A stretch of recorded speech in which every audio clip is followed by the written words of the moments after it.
So thank you for listening to this 10th update on COVID-19 recorded on the 12th of November 2020. The topics for this session will be about what's happening with vaccines and current therapies, look at what's happening with MINKS overseas, and then the question about masking in Australia given the low numbers of cases, and then a correction of something that was in a previous talk. So starting with the vaccines. So there are 5 ways you can develop vaccines for viral infections like this. So we'll go through these in the subsequent slides, but you can see we've got the live attenuated or weakened virus vaccines, the inactivated or killed vaccines, and then protein-based vaccines, and then the newer ones of the viral vectors and nucleic acid vaccines.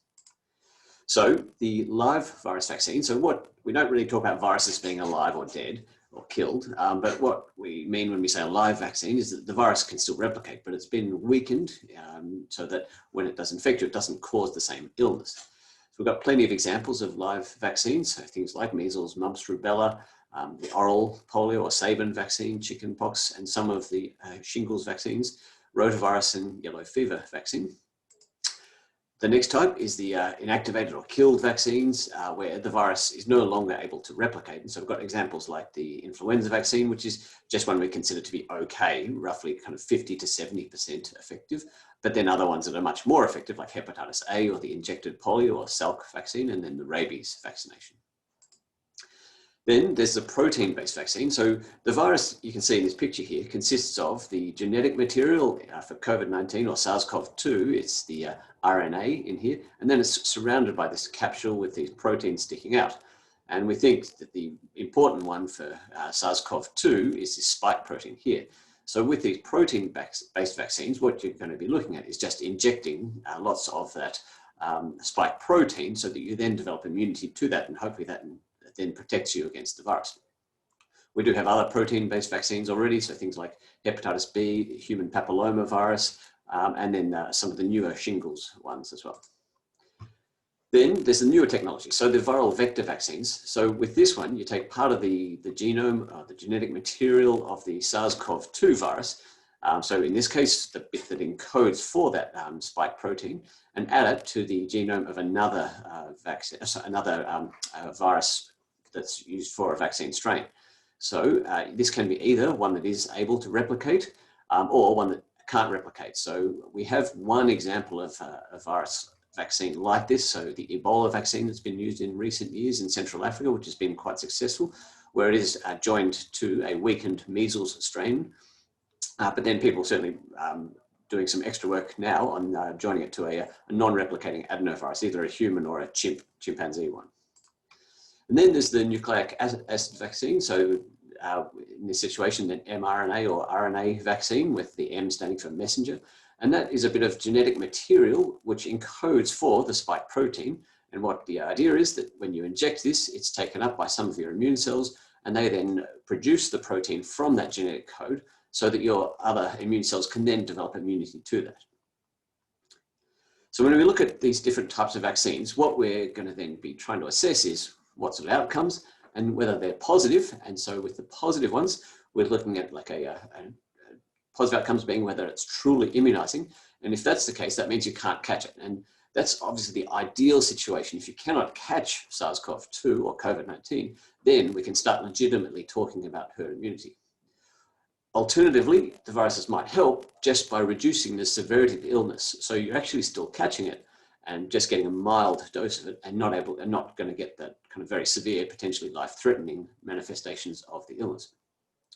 So if that's the case, that you're still catching it but getting it mildly, then that's not going to give us as much ability to achieve herd immunity. So that's still positive, but it's not as ideal as what we get with the first one, with the truly immunizing vaccine.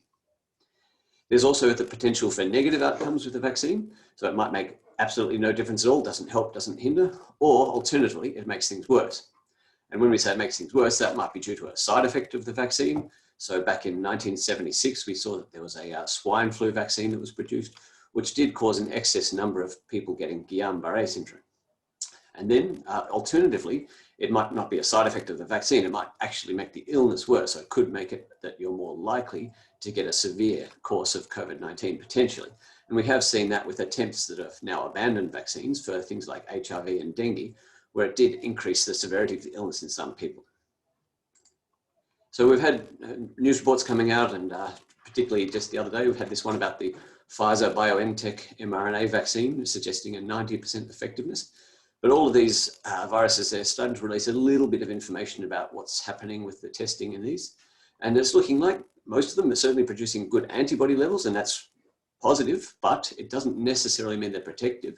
So this result from the Pfizer-BioNTech one is the first one to suggest that it is actually protective.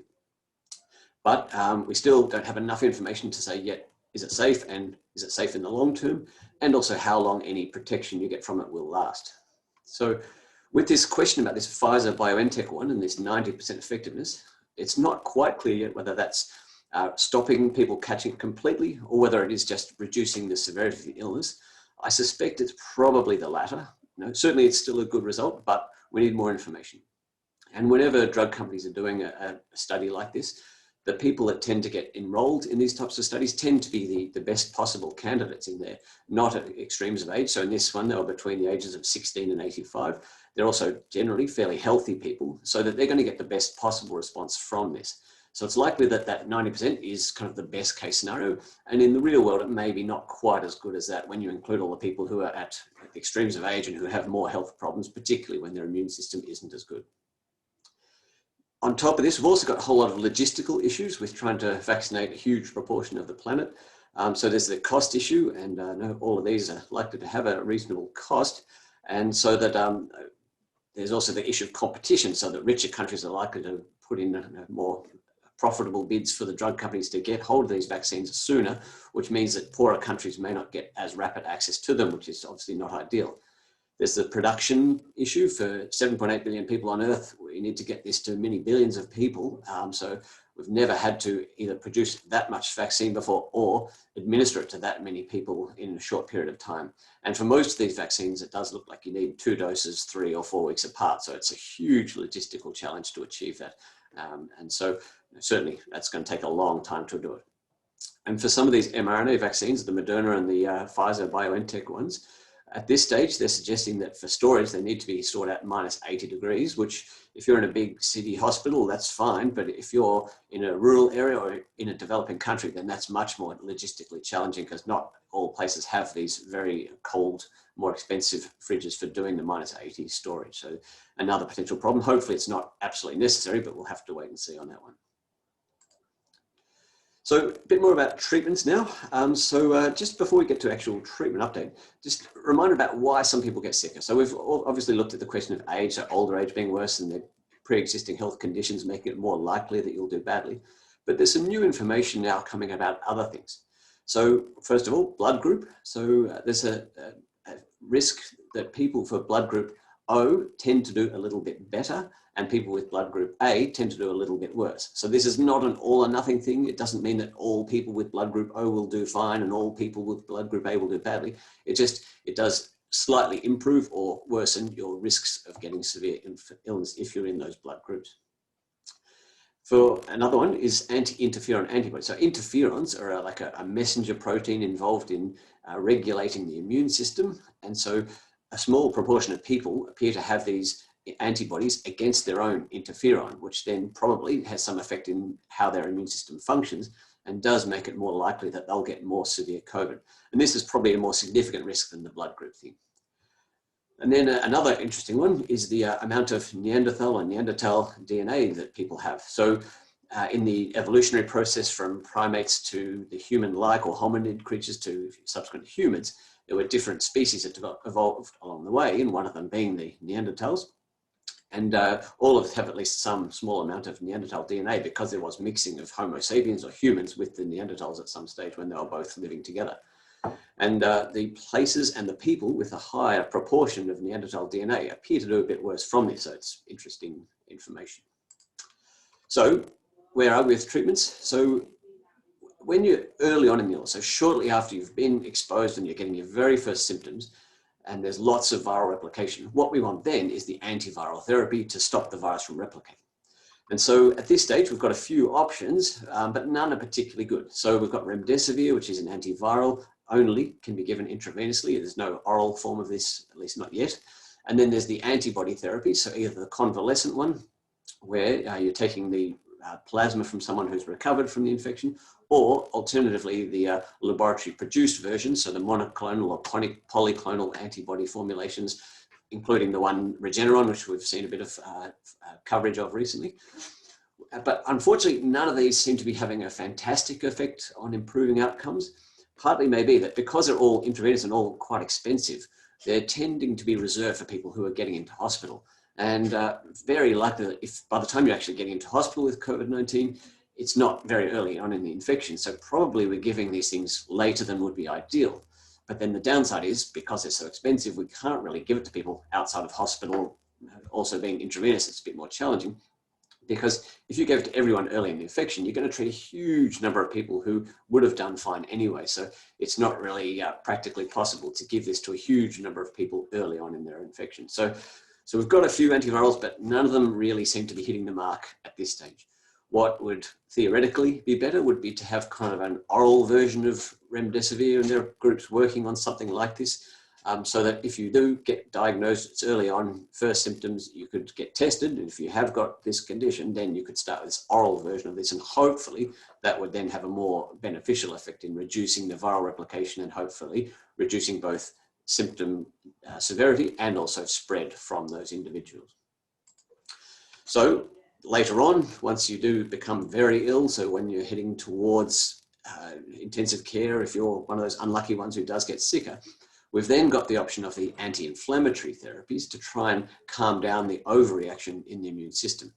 So the main one we're using in this situation is dexamethasone, and it's an old corticosteroid or steroid medication, which is an anti-inflammatory.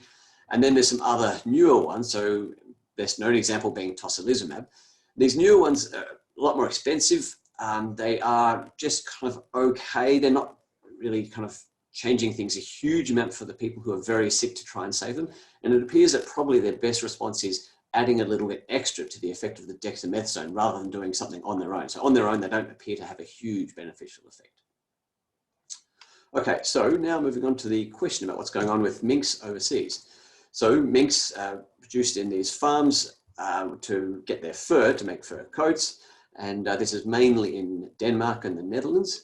And what we've seen is that people in that area have given COVID-19 to the minks, and they've acquired the infection, passed it amongst each other, and then there subsequently have been people who've then acquired COVID-19 from the minks.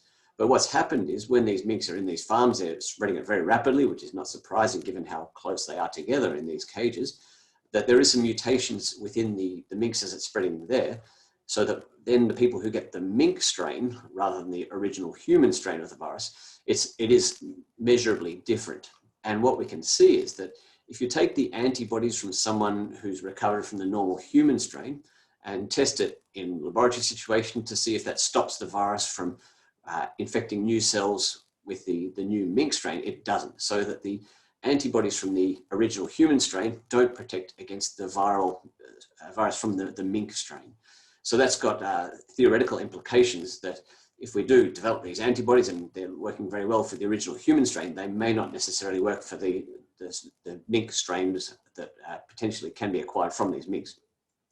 So what's happening in these countries, this was really a dying industry anyway, because of the people aren't all that keen on fur coats anymore, thank goodness. And so that this industry was winding down anyway, but they're going to be winding it down a lot quicker than had been planned.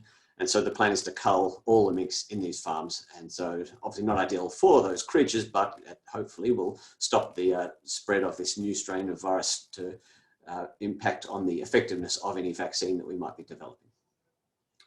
Okay, and then the question about should we continue masking in Melbourne? Obviously we're down up to 13 days in a row of no cases and no deaths, which is fantastic. So should we continue masking given that we've had no community spread in most of Australia for quite a few days now? So I think the question, really, most of the spread of COVID-19 is indoors. So I think definitely the cost and the impact of using a mask is such that it's very important that we keep using these indoors, because we're not going to know about all the cases. There certainly could still be plenty of cases out there that we just don't know about. So indoors, definitely. If it's outdoors and you can distance, then okay, the argument for being able to take off your masks in some situations where you're able to physically distance, that's a bit more I think, open to discussion because the risk outdoors is much lower. Now, every day we get a nice bit of weather and everyone's wanting to go to the beach, understandably, and you get a picture like this in the newspaper saying, oh my gosh, look at all these people so close together. Now, if you look at this actually close up, you can see that all these people are physically distancing. So I think the media reaction every time we have a nice day and seeing a picture like this at the beach is unnecessary. We need to stop this. If people are on the beach and they're distancing, that's okay. The risk there is incredibly low. If you have a picture like this of crowds of people inside a supermarket or a shopping center or a hardware store, then that is a problem. Indoors is much riskier. So yes, we need to keep masking indoors. Now, just a correction of something that was in one of the earlier talks. So in earlier talks, I talked about the accuracy of the test and the potential for false positives and did some calculations based on a guesstimate of false positives of maybe 1%. Now, given that in the last 13 days with no cases in Victoria, we've seen over 200,000 tests being done in that time with not a single positive. So that we can say if 200,000 tests with no positives, then the false positive rate must be seriously low in the tests we're doing in Australia. Now, everyone's doing different tests around the place, so I can't say this for every single test, but the ones we're using here in Australia look like they have a very low false positive rate. And finally, to the people of Victoria, thank you. It's been an amazing ability to get this down. So when the rest of the world, we're seeing more than 500,000 cases per day being documented, and obviously many more that aren't being diagnosed, and then over 9,000 deaths a day around the world, to go from 700 cases and quite a few deaths down to no cases, no deaths for the last 13 days in a row is fantastic. Now, certainly we in the hospital are very much more relaxed now and really appreciate all the sacrifices and efforts that the people of Victoria have made to get these numbers down. So thank you very much. And hopefully as a result of this, we can all have a much more relaxed and happy Christmas. So thanks again for listening and see you next time.